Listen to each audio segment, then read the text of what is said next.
Bonjour, après nous être intéressés aux ressources en énergie et aux ressources en eau douce, nous allons maintenant nous intéresser aux ressources alimentaires à partir d'un pays, le Brésil, qui est l'un des pays les plus peuplés du monde avec à peu près 210 millions d'habitants, et qui est donc un pays qui compte beaucoup. Alors, on nous demande d'évaluer un petit peu l'évolution de la population totale et de la production alimentaire. Alors, on a un graphique qui commence en 1980, qui se termine en 2015, et en 1980, celui qui a fait le graphique a choisi que ce soit une base 100 pour le départ. Ça veut pas dire qu'il y a 100 millions d'habitants en 1980, il y en avait plus. 100 pour voir un petit peu comment évoluent les deux courbes. Qu'est-ce qu'on remarque? Comment évolue la population totale? Elle augmente. Comment évolue la production alimentaire? Elle augmente aussi. Bon. Et qu'est-ce qu'on peut constater? Que la production alimentaire elle augmente quand même beaucoup plus vite. Ça signifie que normalement les Brésiliens doivent manger beaucoup mieux qu'en 1980, puisqu'il y a beaucoup plus de nourriture que d'augmentation de la population. Alors ensuite on avance, on regarde le document suivant, et on s'intéresse normalement aux deux agricultures qui existent au Brésil. Il en existe en effet deux d'agriculture, si on regarde ici. Le titre c'est une agriculture contrastée, une agriculture très différente, avec d'un côté l'agriculture commerciale et de l'autre l'agriculture vivrière. Et puis la forêt amazonienne. On a donc bien deux agricultures. Une commerciale, c'est-à-dire que l'agriculteur, ce qu'il produit, il cherche à le vendre, pour ensuite avoir un salaire. Dans une agriculture vivrière, en revanche, l'agriculteur, il produit pour pouvoir manger, pour pouvoir se nourrir, lui et sa famille.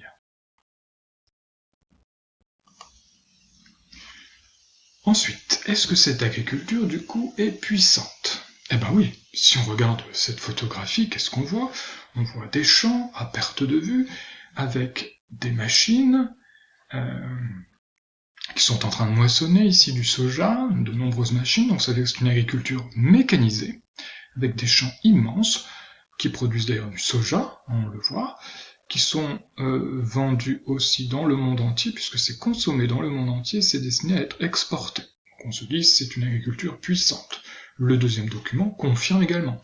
Ce sont les ventes du Brésil, les exportations du Brésil.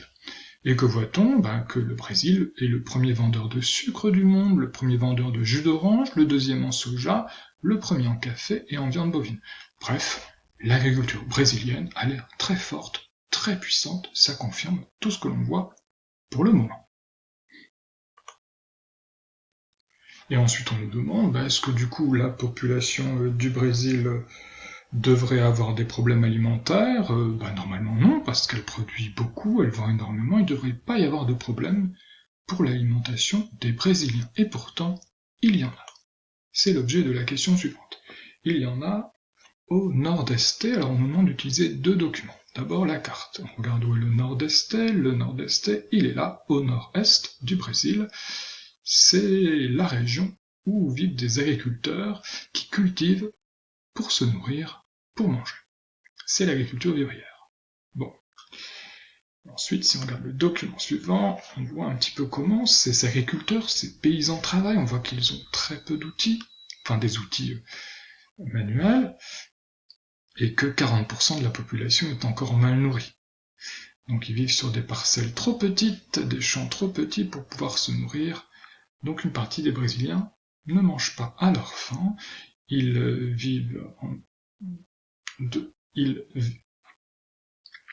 connaissent de la sous-nutrition, ce qui paraît absolument étonnant. Document suivant, on nous demande quelles sont les conséquences pour l'agriculture.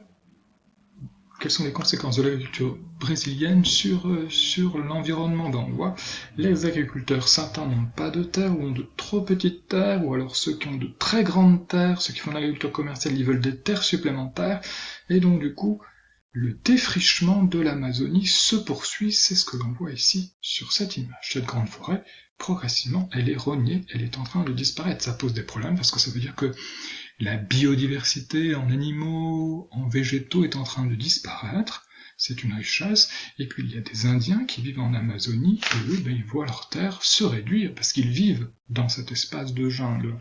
Bon. Deuxième problème que l'on découvre pour la santé des Brésiliens. Alors là, le texte nous rappelle qu'il y a des familles pauvres qui vivent sans terre, donc c'est un peu compliqué pour elles. Hein. Mais pour les Brésiliens, on voit que cette agriculture, il y a plein d'engrais, de produits chimiques, donc la santé de chaque Brésilien est en danger à cause de cette agriculture. Enfin, dernière question, on demande si chacun mange à sa faim et s'il y a une égalité au sein du Brésil. Ben non. On voit qu'il y a des populations qui sont en insécurité alimentaire, c'est-à-dire qu'elles vivent de la sous-nutrition, elles ne se nourrissent pas assez. Où ça? Ben ici, la couleur la plus foncée. De 30 à 60% de la population du nord-est ou du nord ne vivent pas avec suffisamment de nourriture. En revanche, au sud-est et au sud, là, très peu de gens n'ont pas assez de nourriture. Il y a un profond contraste au sein du Brésil. Le Brésil est donc un pays très surprenant, qui possède une agriculture performante, qui vend dans le monde entier, et en même temps, une grande partie des Brésiliens qui sont agriculteurs n'arrivent pas à se nourrir correctement.